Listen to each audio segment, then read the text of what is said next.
You're listening to Coffee, Chaos, and ProdSec. I'm Kurt Hendel, a battle-tested security architect with a zero-trust worldview, coming at you from the future with the magic of editing to give our past episodes a proper introduction. And with me, as always, is my friend Cameron Walters, the AppSec and DevSecOps builder trying to automate the world. We turn real-world security chaos into conversations that actually matter. So grab your coffee. Let's travel back in time to the original recording. Coffee, Chaos, and ProdSec starts now. And we're live, and I'm getting a phone call. You got the right button that time, at least. I hit the right button, but I love it. I start the podcast, and boom, phone call. All right, that's funny. People are loving the podcast, I guess. They're calling you about it. I guess someone got the cue that like the alert notification, even though this is not how it goes. Well, welcome to another episode of Coffee, Chaos, and ProdSec. I have my co-host here, Kurt. He's the man, the myth, the legend, the architect, the man who knows all, can build everything, builds builds beautiful castles, because that's the best analogy that everyone uses. You build beautiful, secure castles with great moats. Lots of front doors. Lots of front doors. Oh, only one. Why only you gotta one. stab me like that? That's brutal. No front doors. Couldn't resist. No houses. No windows. What's the other one? There was a third one that you were saying. I don't remember. How about we did a ship recently? How about we fly a plane today? Ship is not bad. Well, we're gonna fly a plane. Yeah, you got to secure your plane. I don't know. I don't like that one. Let's not talk about that one. I'm here. Fly it, man.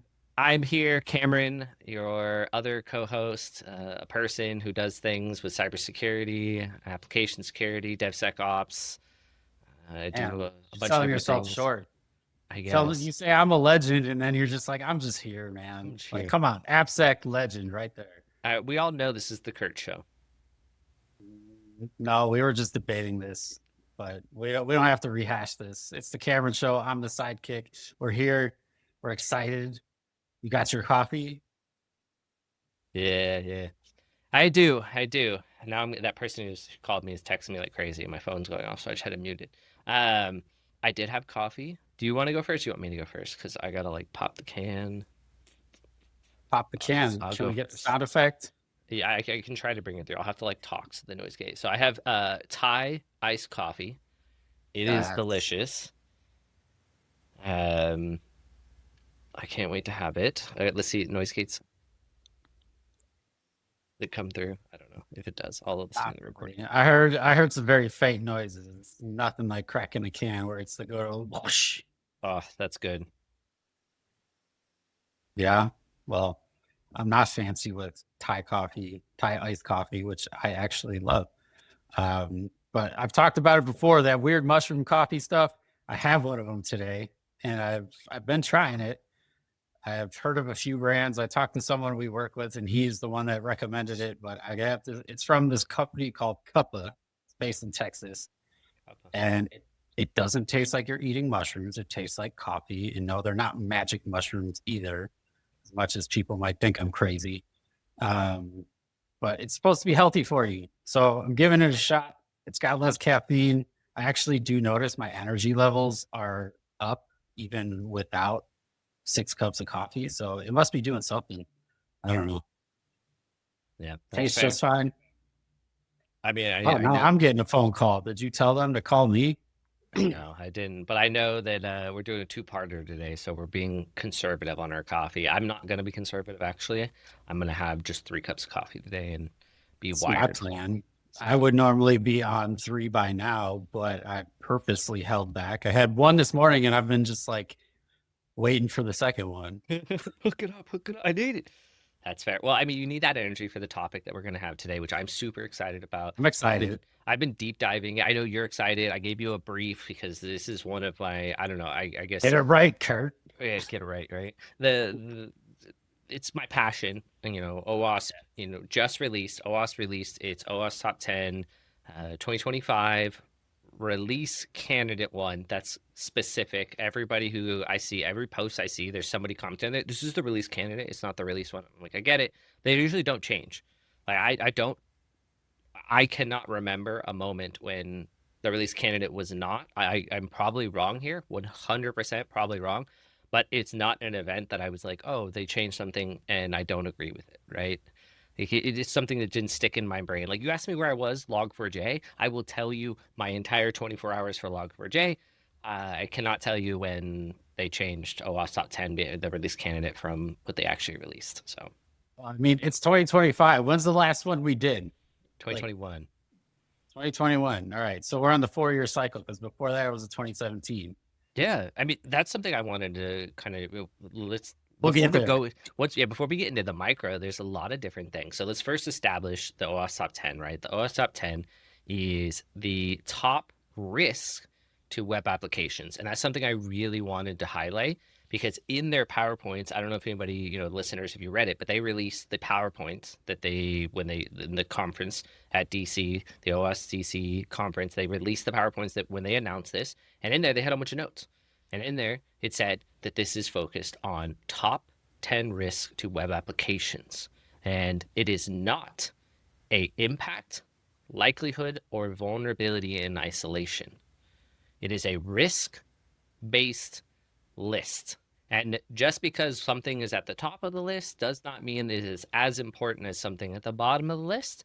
They just put some kind of order based off the data they have, but that does not mean that the number one, if you mitigate the top category, you're much, much more secure, right? Each one of these things are major things, major risks that you have to, prevent and risk and mitigate from. All important. They all just can't be number one. True. I mean, if they were all just number one, then it would come back to the same problem, right? It's the same thing we've dealt with forever, right? If everything's on fire, what fires do you put out? If everything's a priority, nothing's a priority. Exactly. They're all on equal footing. Yeah. So behind this, the OWASP releases a new version every 4-ish years. There's a whole debate. I want to get into that one. How to see your opinion, Kurt, around if they should release sooner. Some of the other OS top 10s, they do release sooner. I mean, I hope I'm putting it on the record here, but I'm pretty sure some of them I've seen, they've iterated quicker, but they're the newer ones. So maybe they're established in their footing, not established, or something like that. We did see some major changes in this one. What were you going to say? Well, I mean, it's like newer technologies evolve quicker, right? So it makes sense for things like that to move faster, whereas top 10 for web apps has been well established, so they're watching how things change. But again, the 4-year cycle has become the thing, and we'll talk about that more later. Yeah, exactly, right. And so the OS 10 is used across unanimously, I would say, between multiple different organizations or parts of your company, right? If you're in a cybersecurity program, one way or another, it's used in GRC for compliance. It's all over compliance things. It's often, like right now for the next 2 years of my life, I'm going to be asked, are you compliant with OWASP Top 21 or 2025? Right? Which one are you measuring against? Does your tooling do both? Right? That's going to be my question for the next at least probably year to 2 years, because that's how it is. Every time it comes out, I've been through this rodeo. I understand what's coming my way. But GRC uses it, obviously, application, DevSecOps, security architecture, 100%, right? It's going to be used in your threat models. You're going to now be thinking from this perspective. I bet you have some awesome hot takes, because we had some initial debates on this, and we were like, hold. We got to wait till the podcast. Do it later. Yeah, do it later. Just write down your thoughts. I mean, what other teams? But I think that kind of covers it. It's kind of everywhere. A lot. I mean, you named like every team involved in building and certifying a product outside of product management, but yeah, even they'll think about it to some degree. Yeah, it definitely is a pretty impactful event, and it's going to be something that we will be looking at and dealing with for a long time, especially with some of the newer ones they brought in. Some of the ones that went away, there's a lot of debate and a lot of questions. I know in our LinkedIn post when we first, at least I know mine, when I posted like, hey, this is the new top 10, mine was just flooded with a bunch of questions on different things and opinions, and some strong opinions. I love the hot takes. I love the engagement. Gave me a lot of different perspectives. I think that's my favorite thing, different perspectives. So, Yeah. where do we kind of want to start on this? I kind of want to go to macro before we go micro. Is that okay? What do you want to do? You want to run down the list? What is in the top 10? No, not yet. All right. Like the first following your lead. Okay, you're following my lead. The first thing I wanted to ask is the 4-year release cycle okay? I think that's a big debate. Yeah, and honestly, I never actually thought about the 4-year cycle until you and I started talking about the OWASP top 10 and that the new one was coming. So I think we probably talked about this a few Mhm. months ago Yep. initially. And you asked me the same question then, like, how do you feel about the 4-year cycle? I think it's too slow. I'll put that out there. I'm not afraid to say it. What's the right cadence? I mean, is there a right one? I don't know. Technology evolves at different paces, and depending on the technology and scope, like you just talked about before, depending on which OWASP top 10 list you look at, some have released faster or more frequently than others. And I'd like to think that's because of the pace at which technology evolves. Are web apps evolving as fast as the rest of it, like AI and such? No, but attacks are. So does a 2-year cadence make sense? I think if you cut it down to 1 year, that's just too much chaos. You don't get well established, and then you like by the time you're chasing 2026, you're already looking at 2027, and you just can't win, right? Yeah, it's definitely.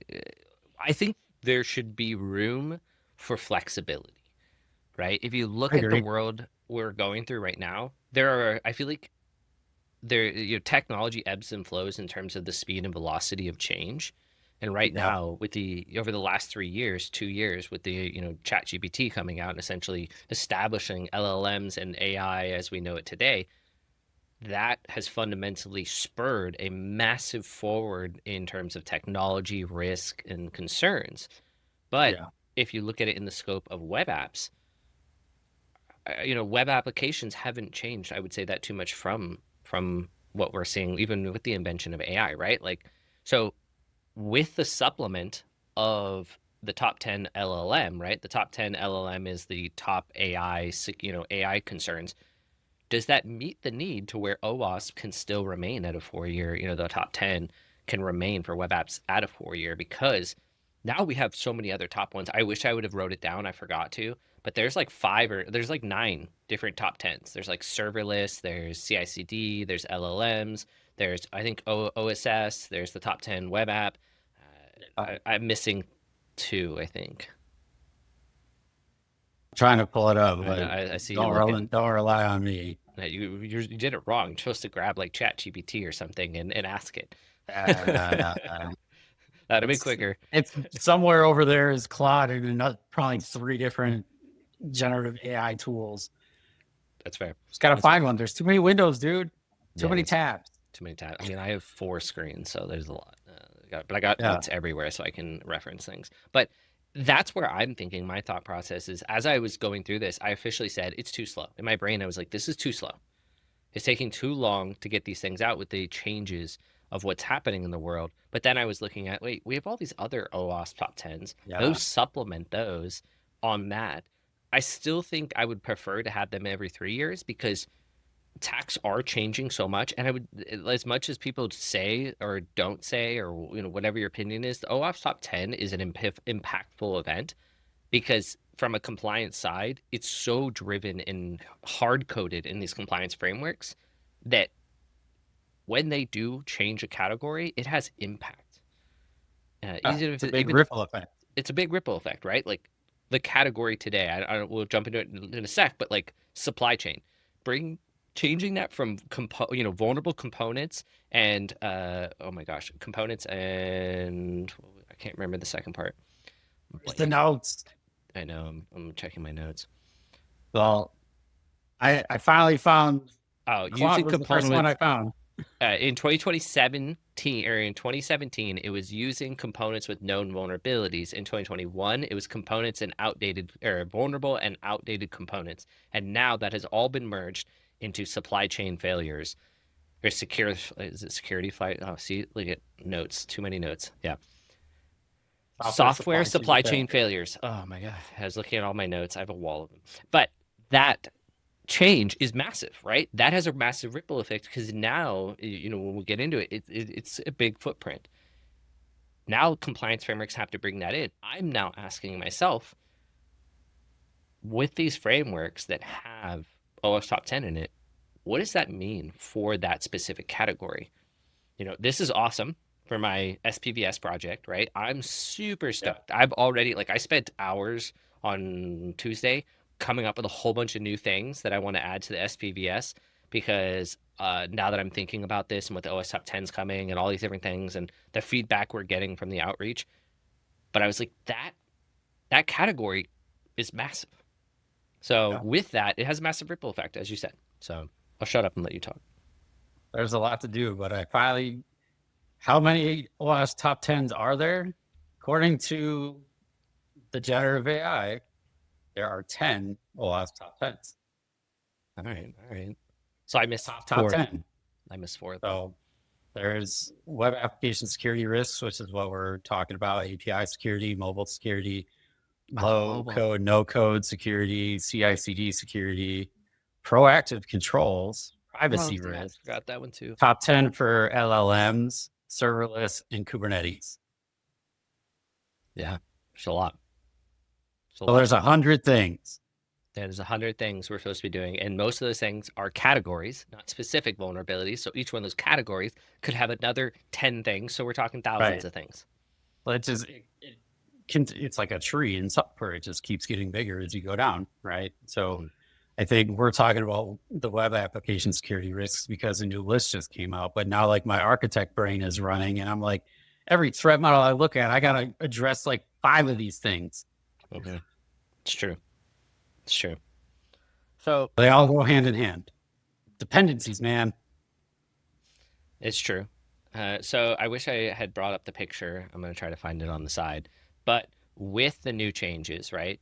There is, I don't know if you can pull it up, but the new OS Top 10 is broken access control is number one, security misconfigurations, number two, software supply chain failures, number three, cryptographic failures, number four, number five, injection, number six, insecure design, what's probably your favorite, number seven, authentication failures, number eight, software and data integrity failures, number nine, logging and alerting failures, and number 10, mishandling of exceptional conditions, which is also a super fascinating one. I feel like that one's a pretty cool one to have two in there. So there's some goodies in there. I know that it was a cryptographic failures, injection, and insecure design all shifted down two categories for security misconfiguration and software supply chain to slide above them. I don't know if you're pulling it up and you're double checking. Trying to find it, but I'm looking at it now, but I can't get a good graphic to like show on the screen. It's fine. And then I'm pretty sure I'm doing this all by memory. I've been looking at it so much that the SSRF shifted into broken access control, which a lot of people have a lot of opinions about. It's an interesting problem. I don't know if I go one way or another. I do see both sides of the argument. And then the new one coming in at number 10 that replaced SSRF, which is the mishandling of exceptional conditions. Those are so supply chain failures and mishandling are the two new ones. And then mishandling, things just shifted around. Yeah, I think you get an A+. Cameron's been looking at the OWASP top 10 release candidate a lot. We've been staring at it. Well, we debated with my team, so I missed that. Yeah, on our stand-up, we do a lot of cross-training, and so one of the things we do is we debate like certain things that are happening in the industry, and we spent an hour just chatting through, getting everybody's opinions. I told everyone to steady up for it, and it was a good conversation. So it got my juices, my brain juices running, and I'm thinking about a billion different things about it. So we're tackling the macro. Is there any other things macro-wise you want to mention?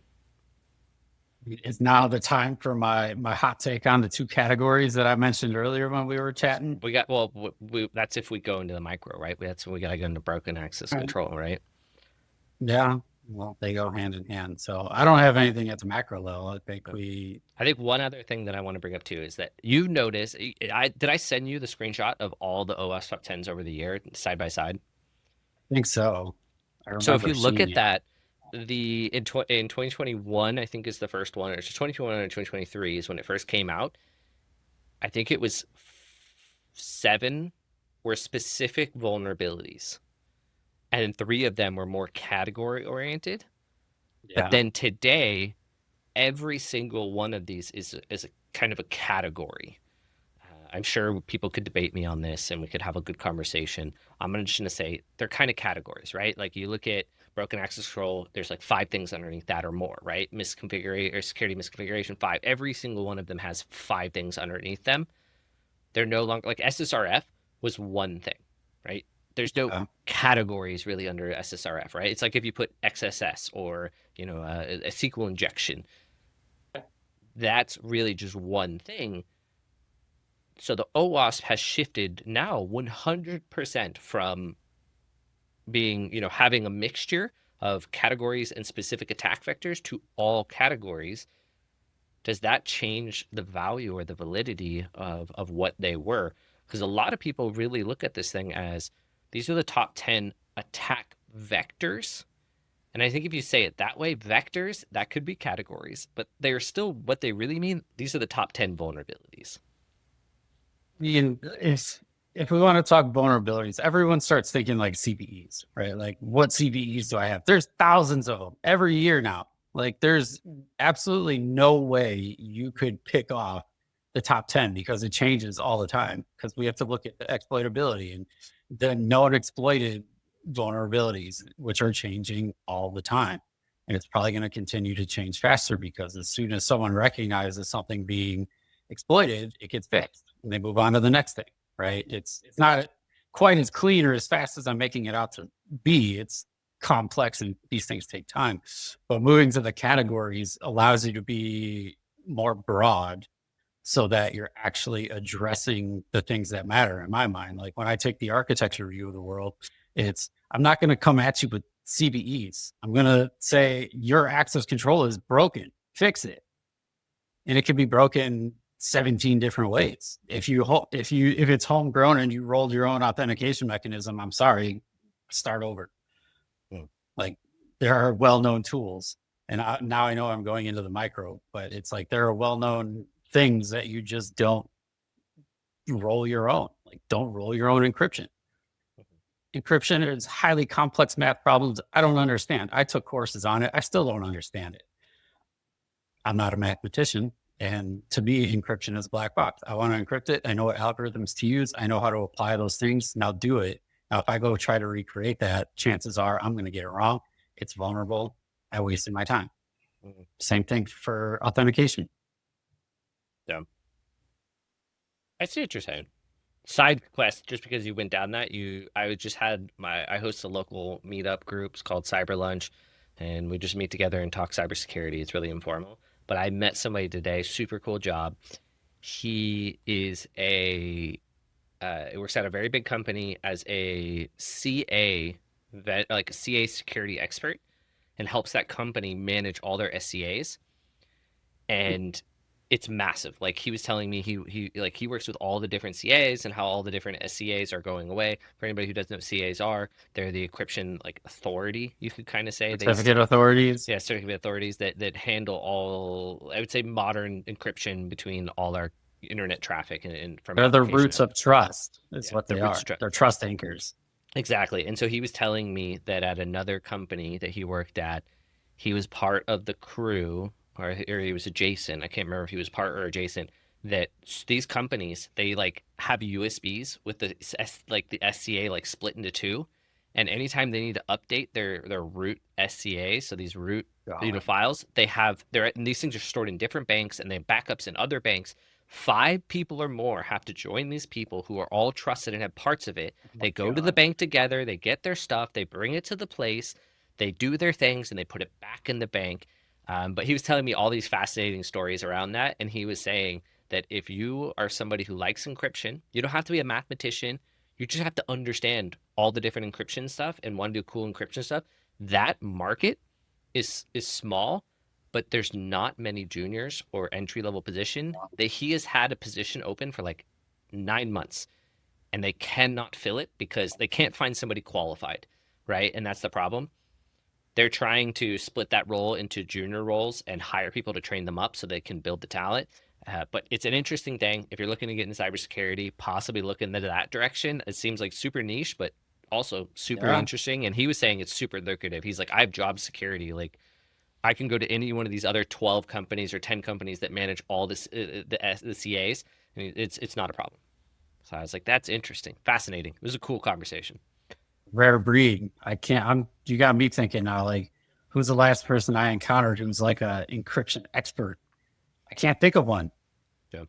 Yeah. I mean, because all encryption, modern encryption is done by like governments under NDAs, and they're all PhD mathematicians, right? Building out these cool algorithms and doing really fascinating stuff behind closed doors, and they can't talk about it. That's cool. But there's the other part, the operational side, taking what they built, Yeah. putting it into the practical and building out something that makes all of us secure and have our privacy across the internet. So super side tangent. I thought it was cool. I just wanted to throw out there, hey, that's a field in cybersecurity that I Yeah. didn't even think about. That this guy works at, major company, like major top 10 company right now. And I met him, and, he's like looking for somebody to join him so that he can have a second person there. So I was like, yeah, brutal, dude. But we could jump Gotta into go it. learn encryption, man. True, true.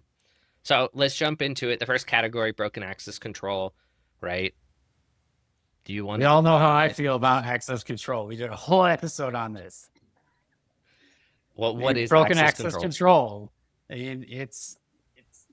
It's how you control access to an application, like the who and what they can do. So it's authentication, it's authorization, and making sure that only entities that should get access do get access. And once they have access, they can only do the things they're allowed to do and nothing more. And it's one of those things that, like cryptography, right? If you do it wrong, it's really easy to do wrong and have major That's impact, right? It's one of those things that, like, a lot of people all the time, like, why don't you just defend better, right? And it's like, are you kidding? Like, attackers have to yeah, find one hole. I have to defend thousands of holes. yeah, That's literally all it is. With broken access control, that's why it is number one. That's why it's staying number one, is because it is literally, like, in their notes, in the notes that they said in their PowerPoint, was like, by far, this was the number one. It was an easy choice. It was by the data, everything. This is the number one, right? This is the biggest cause of breaches, is that you're just doing one little part, or maybe a lot of parts wrong in your access control, and boom, you get popped because that's all it takes. yeah. Well, I think, like, even so, you're building an application. A lot of times you're relying on a third party integration to do authentication, because we all do SSO with MFA. It's the easy button, right? You don't want to have to type in credentials and have to remember crazy passwords and to have your sticky notes on your monitor get stolen, whatever, right? So the easy way is integrate with like an Auth0 or an Okta or an Activate or Active Directory is what I'm trying to say, or Entra ID for the modern people of the world, to just leverage the authentication mechanisms you're already using everywhere else, and focus on having the trust store decentralized. Um, Beyond that, like, the authorization piece is where a lot of these breakdowns happen, I think, because when you build an application, like, there's no third party framework that knows all the different things you can do in your application, right? So now it's up to you to implement the authorization pieces to say, if I assign these permissions to someone, I now have to make sure my app knows how to enforce those everywhere. And you see a lot of breakdowns because bugs happen, people miss things. I mean, hell, AI can miss things too. It's not perfect. Um, and when you have that weakness and someone finds it and can exploit it and elevate their permissions, it's game over. Yeah. I think it makes sense. So this one, for me, was a no-brainer. It makes sense that it's in the top. It makes sense where it is. It is. But I think you had a hot take.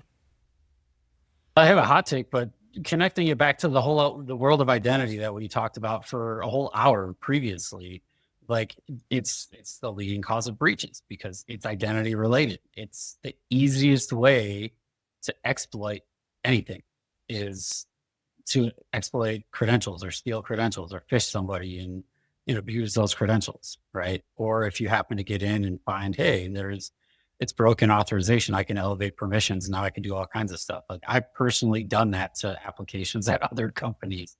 So it'll remain the top cause of breaches for a long time to come. But now for the hot take, I was thinking about this last night and even today because I knew we were going to be talking about this.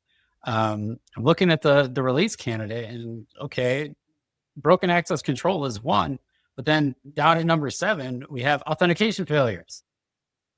Why aren't these in the same category? They are different, but I'm sitting here thinking, like, why don't we combine these into some sort of, like, it could be access control failures, it could be broken access control, and that's comprehensive, includes authentication failures, and free up another spot in the top 10 for another risk. Now, I don't know what I would put there. I'm not saying let's turn this into the OWASP top 9. If we're going to keep 10, what should be the 10th thing if we can combine those categories? I honestly don't know, but if Cameron has thoughts, I'd love to hear. I don't know. So I pulled up the release candidate page, right? And it says maintaining in a positive number 1, some form of broken access control. So notable CVEs is exposure to sensitive information to unauthorized actor, exposure of sensitive information sent through data, server SSRF, so server-side request forgery, cross-side request forgery, so CSRF. This category has a number of controlled data with the number of related CVEs. The description is saying, violates least privilege, commonly known as deny by default, where people get access to things that they shouldn't, bypassing controls to preventing, internal things. Well, everything you've said so far is like the authorization layer. It kind of, yeah. I mean, I can kind of see what you're saying here. So, like, let's go into if all we're authentication. talking about, if all we're talking about in number 1 is authorization, I mean, authentication is the other side of this. Like, you could, those two together, access control. Yeah, you could kind of put both together. I could see that. It says in authentication, right? It is a slight name change, right? It has, this one has 36 CVEs associated with it, but the use of hard code, this one, I was weird to get to it. I thought it was interesting. In authentication failures, they include use of hard-coded credential passwords, improper validation of certificate host manager, improper authentication, session fixation, use of hard credentials. But the big one that I thought was interesting was credential stuffing. Are you familiar with credential stuffing? That's where we see a lot of this where it's like a list of usernames and passwords is on the dark web. Someone grabs it and just starts going after an application with it, right? Kind of, yeah. So it's like Toys R Us, right? That's old school. If everybody remembers Toys R Us, right? I think they're fully bankrupt. Or I think I saw something. I think they're gone. Yeah, they're gone. I heard they were coming back. I heard they were gone in the U.S., but I think they're coming back. I can't remember. I have to watch. I don't know. I just, now that you said it, like, I was on Reddit last night because, well, who doesn't use Reddit these days? But it was one of those weird subreddits. I don't follow it, but it showed up in popular. I think it was one of those like just rolled into the shop mechanic things. And they're like, we just got a new sign in the shop, and it was a Toys R Us sign, like from one of the buildings. Someone got their hands on one of these. Wow. So another side quest, but I thought that was cool. Yeah, that is interesting. Well, so say Toys R Us gets breached, right? And so a username and a password has been compromised. An attacker now has a list of username and passwords. And so they go to Wells Fargo and they just throw in the username and just the password, right? And then they go to Chase, and then they go to all these different banks or, major things and just try for password reuse, right? And that's all they're trying to do. I thought that was very common. It's very common, right? It's something that happens. If I was an attacker, right, and a malicious person, that's what you would do. It makes sense. Logically, you have something that gets into something. It's like taking it, like I found a key, and I know this key was found outside this building, So maybe if I was a bad person, I'd start like, hey, does it go into this door? Hey, does it go in this door? Hey, does it go in this door? Oh, it goes into this door. Boom. I know. It's my fault. But you did it to yourself. I thought it was interesting that they put authentication failures in and put credential stuffing in the same, because I don't know if I agree with that. Like, from my understanding, stuffing is like, it's an attack, right? It's not an authentication failure. It's a way to exploit authentication. Yeah, so like they call it like, including hybrid attacks such as credential stuffing, password spraying. They also said brute forcing attacks. And again, I was like, that is interesting because how do we prevent brute forcing? Most of the time, we rate limit. That's not really an authentication failure. That is an application level control to prevent attackers from abusing the application from the front end. So I don't understand how that would equate to an authentication failure. Yeah. I mean, even I'm things just like not rate seeing the limiting, connection. You know, I'm sure now we're gonna once this episode goes, we'll get a flurry of DMs, people correcting me and educating me, which will be awesome. But at the same time, I've been we researching, like trying to that. think through that. Yeah, I've been trying to think through this one, being like, I don't understand. But it's the same point that you bring up. Like, why did they break out authentication failures and broken access control? I think it's good because it encompasses more things and people will focus on it, right? But at the Yeah. same time, there is kind of an overlap there, isn't there? Yeah. When I think access control, I really put authentication authorization together as one whole thing. Like, well, I've been pretty clear on how I feel about identity these days, and I could probably talk for the next 20 minutes all about it. But we're not going to do that. And so access control is in more comprehensively both sides of it. And so when we start talking about failures, I think they should be put in the same category and addressed altogether, because addressing one separately from the other, like, you're not doing yourself any favors. You got to have both. Yeah. It's very true. Well, Kurt, I just want to bring up that we are 36 minutes into this podcast. We've only covered one. So I think we're going to have to either do two parts or we're going to have to just pick our honorable mentions. And I feel like we should do honorable mentions and maybe we'll come back and revisit each section. Yeah. Is there a, I I'll let mean, you go first because I have my burning one that I want to talk about, but you go first on what's another category that you wanted to discuss. I mean, the one that stands out is the one I deal with every stinking day of my life. It's the second one, right? It's security misconfigurations. Is Really, I thought you another. would pick in number 6, insecure design, because that's also one. Well, Insecure design is threat modeling. It's no one design said I only reviews. had one. All right. Well, I asked you. All right. Fair enough. Fair enough. Go I'm on. going top to bottom here, man. I'm a logical person. Security misconfiguration stands out because I deal with it every single day. I typically have worked in very, very large cloud environments across all the major CSPs. I've even seen some Oracle, and once upon a time I saw Alibaba Cloud in my life, and that was scary. But misconfigurations are another thing we see pop up a lot because people put a database on the internet or an S3 bucket that's exposed, and people rip data out of it and see you later, like they got what they want and they go sell it to somebody. So it's still a very common thing. And I think it's on all of us to actually pay attention before we deploy things into the cloud to make sure that you don't have misconfigurations. There's a million things you can use to detect these things before you deploy them to production. So do it. Then, of course, the other one is insecure design, which is kind of like the predecessor to security misconfigurations. If you designed it wrong, you probably misconfigured it. So they go hand in hand. But yes, I do spend a lot of time on threat modeling. I own the capability at the current company, and we've transformed it and turned it into a well-oiled machine over the past few years. And so everything starts with design. Think about security from the start, design it securely so that when it hits production, you're good to go. Yeah. I agree. I think threat modeling in general it's been an interesting 2 to 3 years for threat modeling.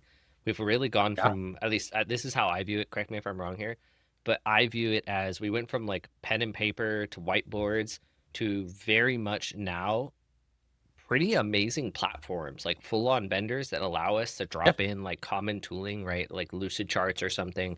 I don't know what kids are using these days, but they can drop them in there and they can build their designs, and it's become much more functional and give that immediate feedback, which I think from my side, the thing that always drove me crazy about threat models is that it's a one-time event. And during that event, so much can change outside of it. And you're not getting at least low-hanging fruit feedback with these tools that are coming out. They generate that low-hanging feedback so that when you get into that meeting, right, they can already see the data. They can already see, maybe they've already mitigated half the things that were low-hanging, and now you can jump into the really complex stuff. That is a really powerful and game changer.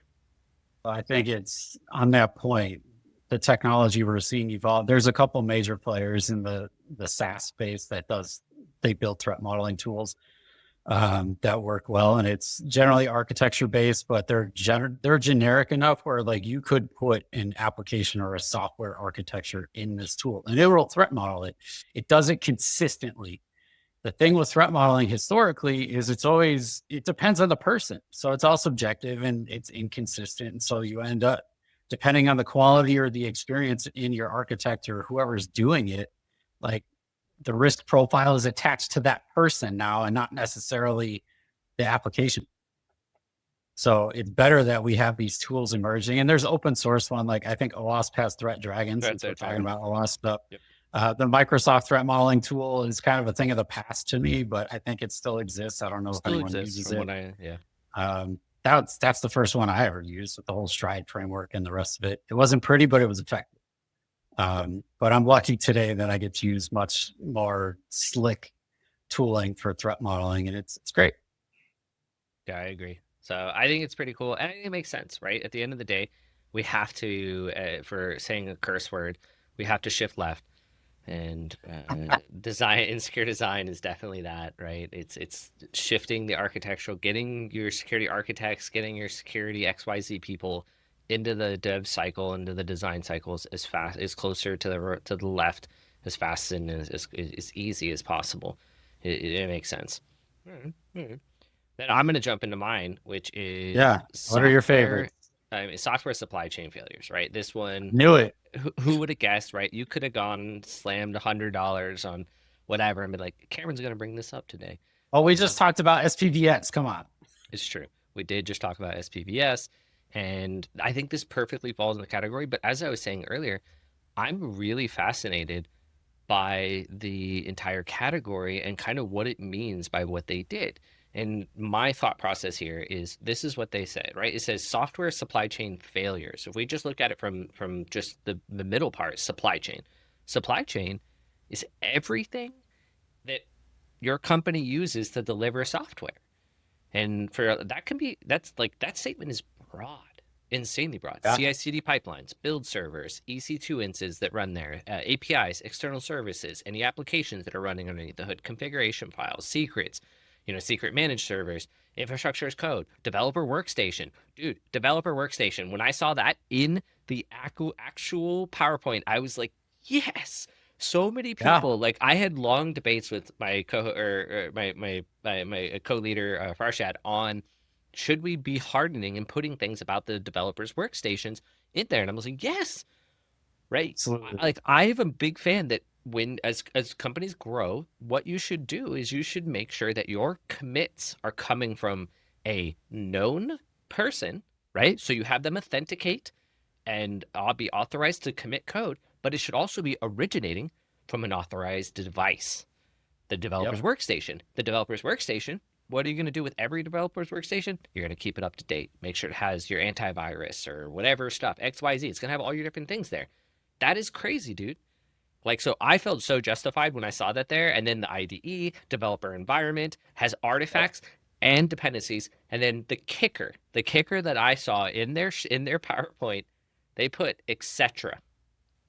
Nice. I just leave it open ended. I literally love everything. I was like, wow, that is a bold thing to just be like, etc. Right? Figure it out. Anything we didn't think of, it's on the list. It's on the list, right? Like that is broad. And so then, I'm thinking from a leader's perspective and from what I have to deal with, not even from just the security of securing it. The OWASP top 10 has now broadened it just by that category from more of a front web-in application to an entire ecosystem. That is that could be a full enterprise. Yeah. That includes, right? And if you think of it from that perspective, and at least in my brain, I think about it, that includes OWASP top 10 CI/CD. It includes the OWASP top 10 LLM, because guess what all my developers are using? They're all using LLMs. My front-end application probably has some kind of LLM thing there. That is a massive impact. And by doing all those different things, it's crazy. I love it because, right, this is security that I've been talking about for a long time, that we need to harden our pipelines and our whole entire supply chain. That's why we came up with the SPVS, and the SPVS is a whole pipeline rather than just, your CI/CD pipeline. It's the whole enchilada. It's the whole thing, right? From when the developer thinks about writing code. We had a long debate too about having developer training. I think we took it out. I can't remember if we left it in there, but I was like, oh, we should have developer training. And then we were like, but that's more of like, I don't know if that makes sense. But at the same time, like, but you want your developers to write secure code, and part of the Yeah. pipeline is writing secure code, and you're going to use SAS scanners later. So what can you do proactively the best? Developer training. So And it's as you're saying all these things, I'm sitting here looking at my list of OWASP top tens, and I think the supply chain involves literally all of them. Yeah. Like it's not just your software. I mean, where you deploy and run your application, it could be serverless, it could be Kubernetes, it could be, it's obviously the web app, it's the API, it's the mobile device, even. It's the code. I think I said CI/CD already, but proactive controls and privacy risks, those are two top 10 lists that I don't hear a lot about, but they're extremely important. And then, of course, LLMs, like, we don't want bad vibes here, but LLMs in building applications, but also LLMs that are part of the ecosystem in which your application runs. Exactly. So then if you continue to peruse their notes and what they release, they put under the preventions, I thought was also fascinating and eye-opening. In the preventions, they say SCA, right? I was like, all right, that makes sense, right? The SCA. Yeah. Supply chain tool. I was like, okay, what is supply chain tool? I researched a little, but I'm gonna have to understand. I'm thinking, Endor Labs or something, or these other, kind of more supply chain focused kind of company. Yeah. SBOM. I don't know. Like, I like SBOMs, but at the same time, SBOMs frustrate me because they're so vague and open for interpretation. I understand why we have them and why we deliver them, but think of it from this perspective. If I give you an SBOM, it's gonna then you take that SBOM and run it through some kind of scanner, and you find all these vulnerabilities. Is that gonna make me look like I don't care about vulnerabilities? But then I'm going to be like, hey, we reviewed every vulnerability, and we're not vulnerable because we're not using the vulnerable functions. So we didn't upgrade because there was no reason. We are going to upgrade. It's not, we're not vulnerable, and we're going to continue to use this function, right? We're maybe one version behind, right?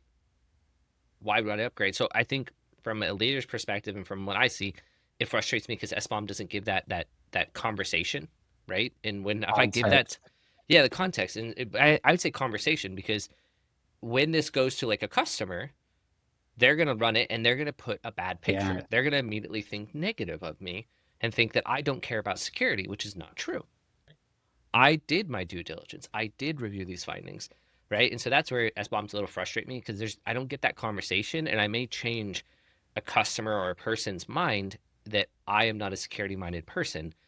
But we all have to be practical, and we can't just upgrade everything, right? Maybe the upgrade path is a 6 month to work for something that we're not vulnerable to.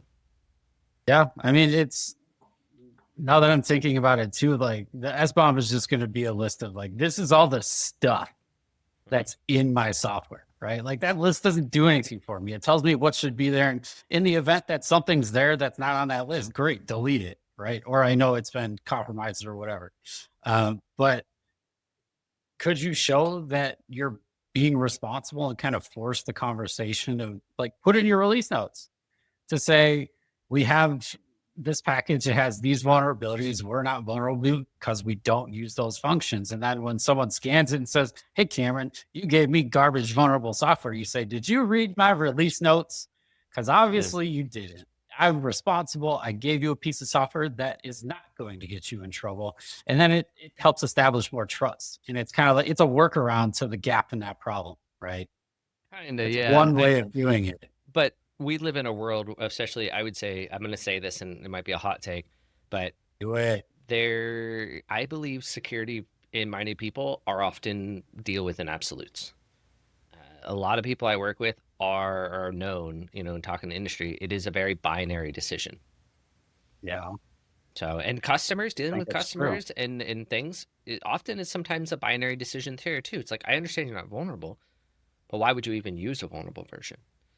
Right. Well, And here's it's the other part interesting. of this is, like, now I'm thinking about my experience of being in the field and talking to customers and such in various roles I've had. I'm like, they run a vuln scan and like, you have CVEs, and like, well, they're not in use, so you're not vulnerable. And they cite their compliance and audits and whatever, because the frameworks don't care. They're like, fix your vulnerabilities, and they don't go to that level to say, fix the vulnerabilities you're actually vulnerable to.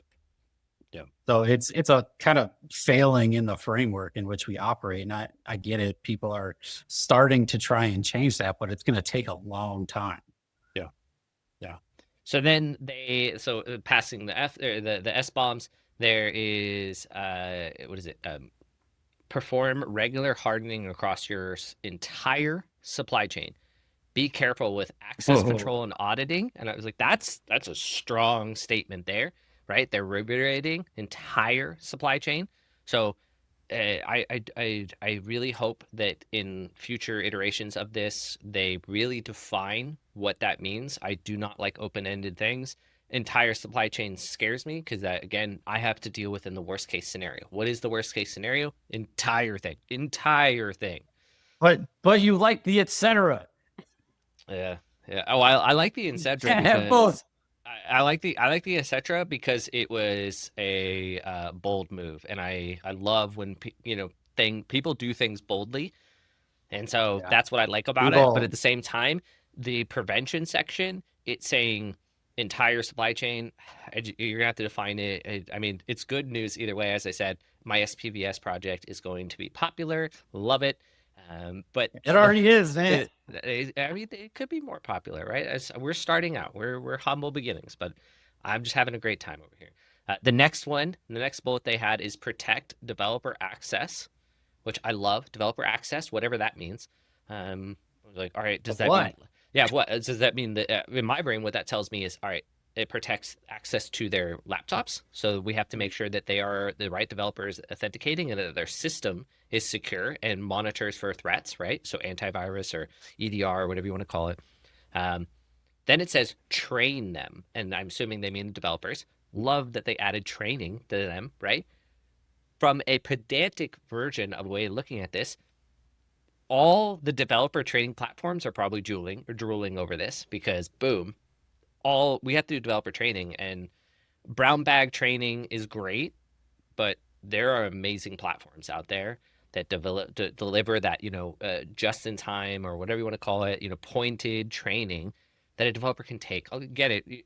I know all of us love going to talks or having these brown bag lunches, but sometimes you're not in the frame of the mind, right? I don't know about you, but I'm not always up to steady, right? And even when I'm being forcefully told, hey, like, or I mean, I'm forcefully, or hey, you have to come to this mandatory yearly brown bag, developer training session.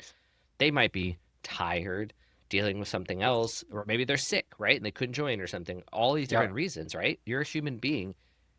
The great thing about platforms is that they can train when they want to train. If it's 3 a.m. because they couldn't sleep, they jump on, they grind out some training. They're like, this is the perfect training. Hey, there's my wife loves reading late at night. She's a night owl. I'm like, I don't know how you do that. Second the sun goes down, I'm like, all right, is it bedtime? Yeah. I mean, when I can't sleep, like I'll read a book and try to bore myself to sleep. Like I'm not going to read. If I read an exciting book, I'm just like, I'm awake. I'm not going back to Yeah. sleep. Yeah. But read something more casual, like do my developer training. I'm like, all right, I'm going back to sleep. Yeah. Yeah. So it's definitely an interesting thing. So I like that they added that. Then they added monitor suspicious behavior. Again, love it. That is great for the SOC, right? Now you want to take all those logs, Absolutely. pump Doing that that into anyway. pump it in there, watch for malicious activity. So it's enforcing controls we should already be doing. A lot of companies, maybe don't look for that malicious. What does monitor suspicious behavior mean? Are we thinking of just on the developer system? What is suspicious behavior in terms of committing code, right? Yeah. I mean, That is a different thing. anything suspicious is like, to me, it's the anomaly detection stuff, right? Like anything that's out of the ordinary. So like you build a baseline over time, you know what someone's normal mode of operation is, because we fall into patterns pretty easily. And anything outside of that, you can just say, hey, that's not right. You can ask the question. And sometimes someone changed the way they operate. Fine. Trigger, like add it to your baseline. And 9 times out of 10, when something goes off the rails, it's not good. I mean, I'm thinking monitor suspicious behavior, right? A lot of companies do not or allow developers to possibly authenticate on their personal PCs. And so they Yeah. build a behavior of working on their personal PCs, and then their PC, they accidentally download malware or a rat or a remote access control, and now somebody else is committing code, but on paper it looks fine, right? What is that? And so it really comes into the question of how do you narrow or prevent or gain that? So, and there's a lot of questions I've in there. And then the next one, enforce MFA. I like that what does that mean? Again, this is protect developer access, train them, monitor suspicious activity or suspicious behavior, enforce MFA. I'm like, again, open-ended. Okay, so they're going to have MFA when they log into this, probably SSO, right? MFA can be done multiple different ways, right? Make it so that they Yeah. have to commit code on their developer system, and the developer system has to be, authenticate or has to be maintained up to date. And so every time they turn it on, it has to VPN to your company. Boom, they shouldn't have. That is MFA, right? Because they had to authenticate into the laptop. The laptop usually has a prompt where you have to say yes, that's me logging in. Boom, they shouldn't have to MFA to anything else, right? We're living in a world of SSO.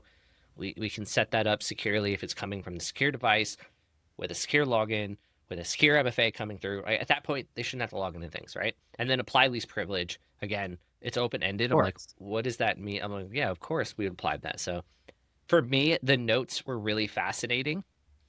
And then I dived into the actual control when they on their release page, and it was it was just as fascinating. It kind of reinforced everything I was saying, right? They say treat your components in your CI/CD pipeline and monitor them. Uh, just basic stuff that we are already kind of reiterated here, but they just broke it out a little more. Um, the one line I wanted to bring up was track not just your own dependencies. This is the one that stood out for me too. Yeah, but they're transitive dependencies in some way. Yes. That again, another bold That's where bullet, so much risk is. and it's so much risk. And I mean, I know we can tease to it, but the next episode, it's either the next episode or the one, or we might release it early.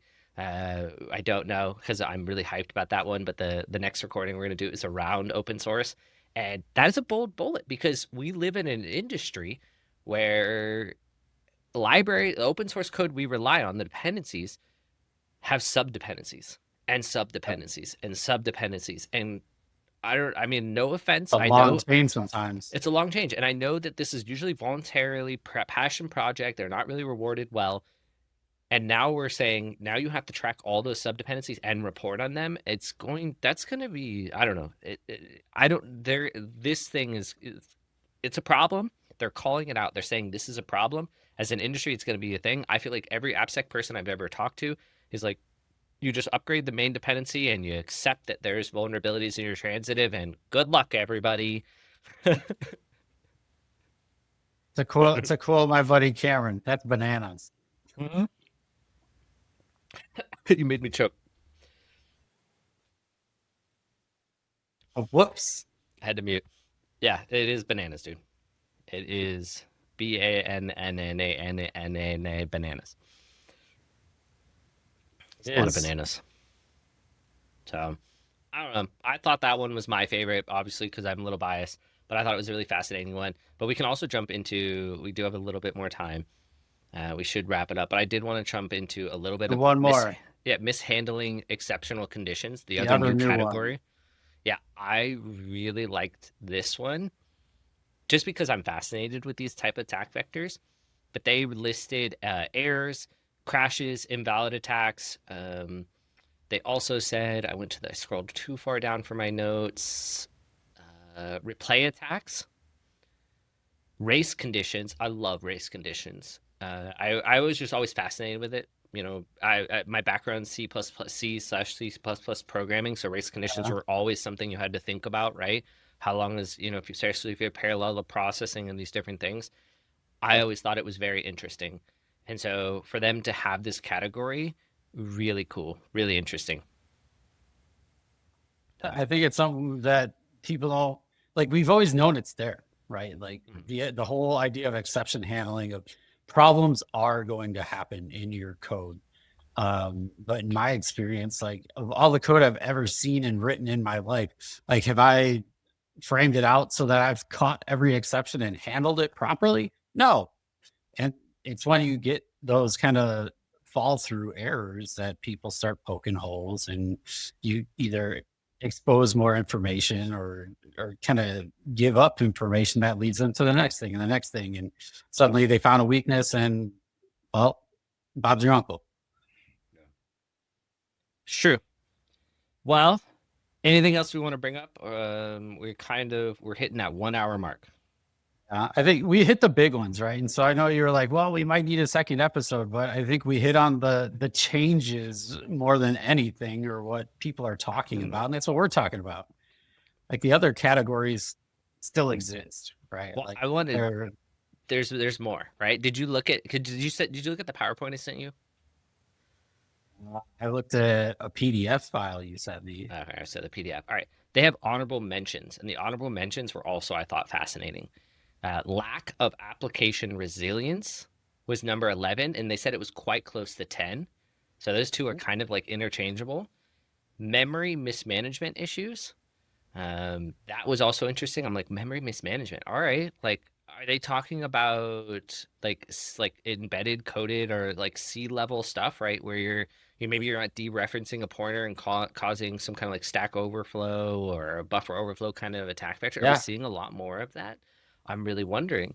I really want to break that one more into. And then the third bullet, which I thought was interesting, AI assisted coding, but they also put in their parentheses, no data to support this because of way the data is gathered from tools and pen tests and not incident and not from incident responders, manual code review, or post-mortem findings. So they gather their data from, tools, pen tests, and like voluntarily essentially kind of reporting in that direction. They're not gathering their data from hands-on keyboard, maybe like the other side of that kind of that perspective. So I thought that was really interesting because I mean one thing we kind of didn't talk about this whole thing is when I was thinking it was going to come out, I was expecting I think I said three things. I said something around OSS code. I said something around AI would come out. And the third one, I can't remember. I'd have to look it up. I like already like threw that out my brain. I'm quickly going on LinkedIn to see. I don't know if you Remember the AI one because we talked about it. And where we kind of went with that was, well, there's a whole separate top 10 for LLMs, right? So yeah. does it make sense to include? Is it not mature enough yet to have landed in the web app top 10? Maybe we'll see it here in the next few years. Man, I can't find it. I wish I'm on LinkedIn too much. It's too many posts. It's buried. I'll find it another day. But I mean, it was definitely an interesting to not have AI kind of there, but it makes sense. I think it makes sense now that I've processed it and thought about it a lot. AI is, what is it? Perpetuating a lot of the vulnerabilities already listed in the top 10, right? Yeah. AI is enabling developers to ship and deliver code faster than we've ever seen, but it's also making the same mistakes we've always seen, right?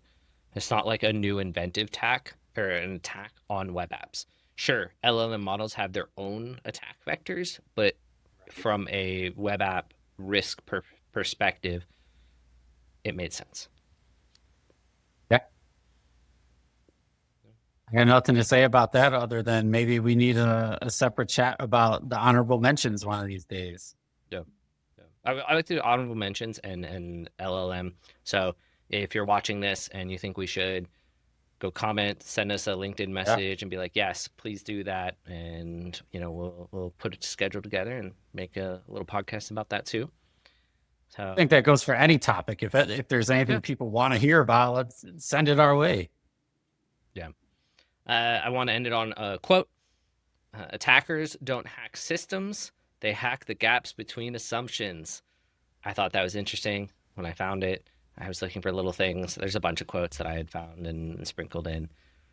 But yeah, super fun, super interesting. Like that.